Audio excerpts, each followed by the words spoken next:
আগে কি সুন্দর দিন কাটাইতাম, আগে কি সুন্দর মাল কামাইতাম আমি, আগে কি সুন্দর মাল কামাই। এই সময় ফোন দেয় কেটা? তো ইন্ডিয়ান নাম্বার, ইন্ডিয়া থেকে আর কে ফোন দিবে? বুঝতে তো পারছেন, এই ফোন ধরা যাবে না। বাপরে, নিজে একলা একলা পালাই গেল। হ্যাঁ, আমাকে নেওয়ার সুযোগ হলো না। 17টা 18টা ব্যাগকে একটা ব্যাগ নামাই দিয়ে আমাকে নেওয়া যেত না হেলিকপ্টারে। আমি না হয় একটু মোটা মানুষ, তো দড়ি ঝোলা করে তো চলে যেতে পারতাম। এটা কোনো কথা? লিল না, লিল না, ঠিক আছে। 5ই আগস্ট গেল, আর কি যে দুর্ভাগ্য, কি অবস্থা। এই কল তো ধরাই যাবে না। যারাই কল ধরছে তারাই ফেসে যাচ্ছে, এই কল ধরাই যাবে না। হ্যাঁ, আপনাদের কি করুন কাহিনী শোনাবো আল্লাহ।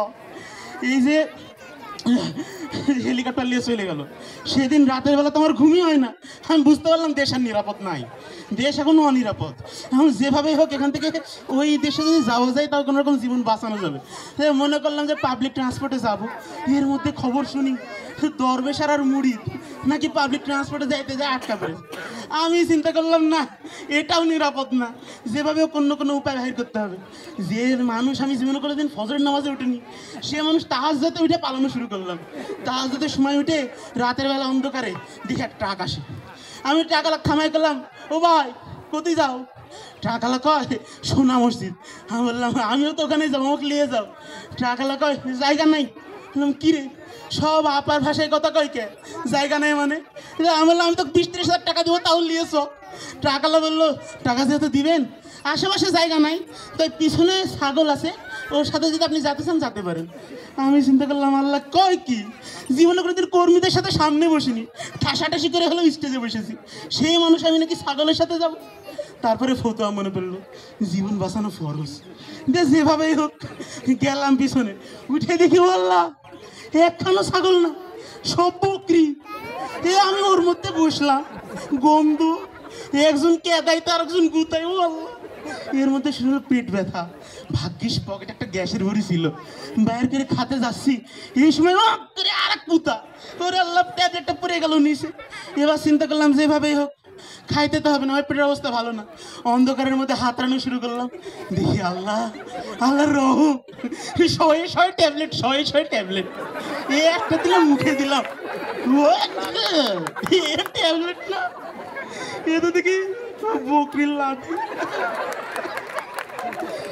এই ওয়াক করতে যাচ্ছি, এর মধ্যে টাকালা কয় সামনে চেকপোস্ট, জীবন বাঁচাতে চাইলে ভাগেন। আমি কি আর করবো, ট্রাক থেকে দ্রুত নামায় কোন বাগান বাগানের মধ্যে দিয়ে পালালাম। সামনে কেউ নাই, সে হাঁটিতে হাঁটি হাঁটিতে হাঁটি হাঁটিতে হাঁটি, পরে দেখি একখান ঘর। আমি যাই জিজ্ঞেস করি বাড়িতে কেউ আছেন? বাড়ি থেকে কয় ঘরে কেউ নাই, আপনি কি চান? আমি কই আমি এক আগন্তুক, রাতটা কোনো রকম কাটাতে চাই। ও আল্লাহ, বাড়িতে বলে কোনো জায়গা নাই, থাকা যাবে না। বলে কি রে, কেউ জায়গা দেয় না কে?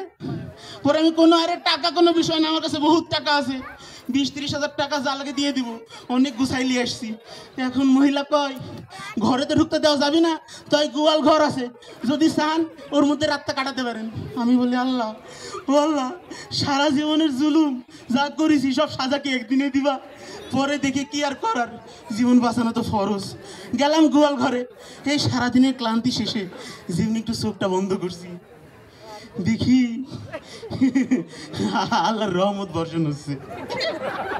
কি এক অবস্থা, কিন্তু আমি চিন্তায় ফিরে গেলাম। আসার সময় তো দেখি রাতের বেলাও আকাশ ফকফকা ছিল, এখন কি সমস্যা? পরে দেখি গরু জল বর্ষণ করছে, কি এক অবস্থা। ট্রাকে আসতে আসতেছিল ট্যাবলেট, আর এখন রহমতের বৃষ্টি, তা আবার গরম গরম। দেখ কোনো রকম এক সাইডে দাঁড়ালাম, দাঁড়ায় হাত পা ঝেড়ে আবার একটু শুতে যাব। এই সময় দেখি আরে রে রে রে রে, মানে ডাকাত পড়েছে ঘরে। এখন কি এক অবস্থা। এবার দেখি মহিলাও রাজনীতি শিখে গেছে। মহিলা কয় আমার কাছে কিছু নাই, ওই যে আমার জামাই কি সব খায় গোয়াল ঘরে পড়ে আছে, ওর কাছে চাওগা। আমি তো মা এখান থেকে বাঁচি কেমনে? এবার ডাকাত এসে কয় কি আছে বের কর। আমি তো বলি আরে আমি 2 দিন আগে তোরে না পুষলাম, তোরে সর্দার আমি রে, নেতা নেতা। পরে কয় কি ওইসব রাতের বেলা খালে সবাই নিজেকে নেতা মনে করে যে কি, আরে আমি নেতা রে, সত্যিকারের নেতা।